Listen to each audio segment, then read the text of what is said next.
How to write a thesis and introduction paragraph for the AP rhetorical analysis essay. Let's get started. The AP scoring guide is going to ask you to accomplish two things. One, respond to the prompt without restating the prompt, and two, clearly articulate a defensible thesis about the rhetorical choices the author makes to convey the message. This will earn you the thesis point. We can break it down into three easy components. Number one, provide brief background to set up your thesis. Number two, articulate the writer's complex message, which is to say their argument. And three, weave in the writer's choices. Sometimes the writer's choices will simply be referred to in the prompt as how the author conveys their message, or a rhetorical technique, or a device, or a strategy. They're all the same thing. Anything the writer is doing to convey their message is a choice or a technique. It might be a list, it might be a metaphor, it could be a statistic. Let's look at an example. The goal of most scientific research is to bring consistency to the inconsistent, understanding to the incomprehensible. That's our first background statement on scientific research, which was the subject of the passage that we need to analyze.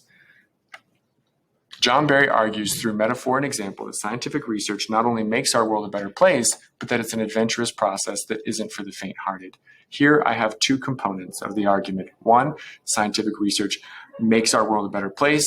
Two, it's an adventurous process. And finally, we have metaphor and example, the techniques that will be the focus of my essay.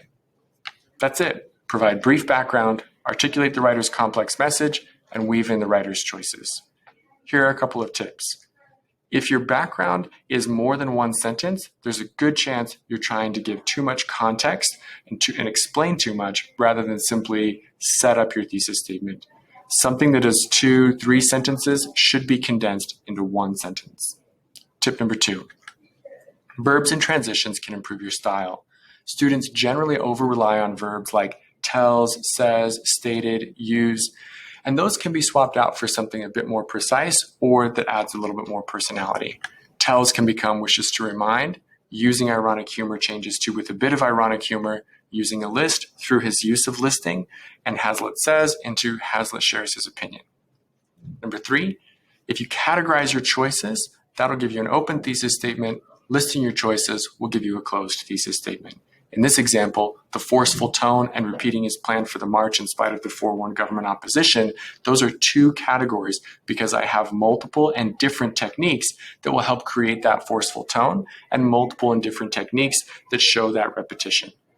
A closed thesis statement would be listing multiple categories in a row like this.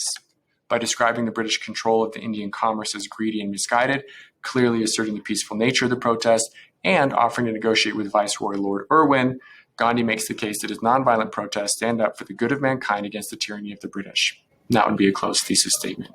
And finally, tip 4, if you've got time, add a hint of personality. In this case, I noticed that the writer was overly nostalgic and slightly hypocritical. I wanted to draw attention to that in a mildly humorous way, so I inserted those parentheticals to try and break up the objective analysis of the paper. And that's it. Practice these strategies, and you'll be able to knock out that introduction in about 5 minutes.